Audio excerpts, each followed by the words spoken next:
Hi, Jenna. It's great to have you with us. Congratulations on your book, Beyond Belief. But the one thing I noticed is, have you ever not had a cute phase in your life? That's sweet. But there's a picture of me with the really short haircut in there. I don't think that was a cute face. Why was it important for you to write this book, Beyond Belief?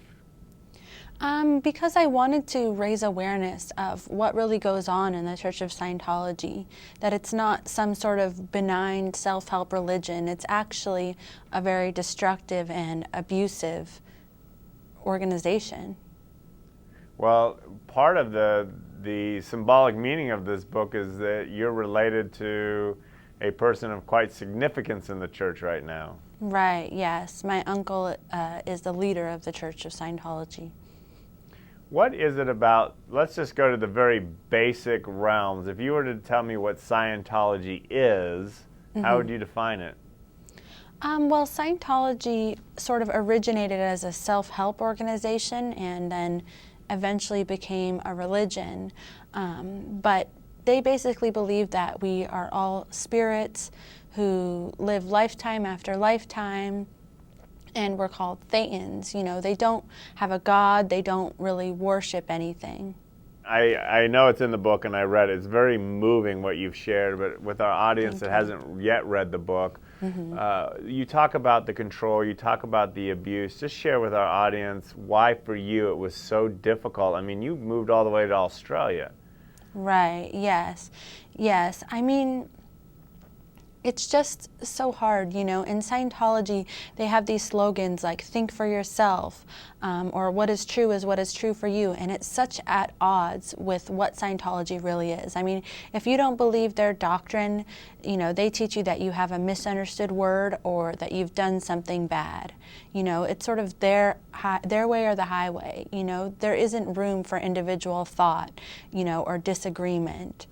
I mean, growing up, it was just such an abusive organization. You were taught to toe the line, or punishments were high. You know, when we were little, if we were so much as late to a gathering, we would have buckets of ice water dumped on our heads, or, you know, children reporting on each other. If you were able to talk to your uncle, what would you want to say to him? That's a good question. I mean, you know, I really have nothing to say to him. I mean, he is aware of the damage that he's caused to my life and to many others, you know. I mean, it would be interesting to know, does he even really believe in Scientology, or is it just about the power? Yeah, I guess that would be my question. Yeah, I wish he could give us an honest answer, but I'm sure the power, once you're up at the top, is really hard to give up. Well, the book is out. It's a best-selling book. Congratulations, Beyond Belief. If someone of Scientology faith is watching right now, what would you want to say to them? You know, I would say that, you know, if you think that certain things are wrong and, you know, if you've been abused yourself, don't think that you're the only one who's feeling that way. There are tons of people out there with, you know, their own stories. Follow your intuition. Run. Right. You talk a lot about in the book about listening to your own voice. How were you able to tap into that and then take action? That's a really good question. I mean, I think that that's the message of my book, you know. I think that, you know, it's just, that was sort of part of my personality. Like, it was hard for me to not see the things that I saw and not admit that to myself. And I just think that, you know, I wish that on the many other people who are there. You know, believe in yourself. You're not crazy.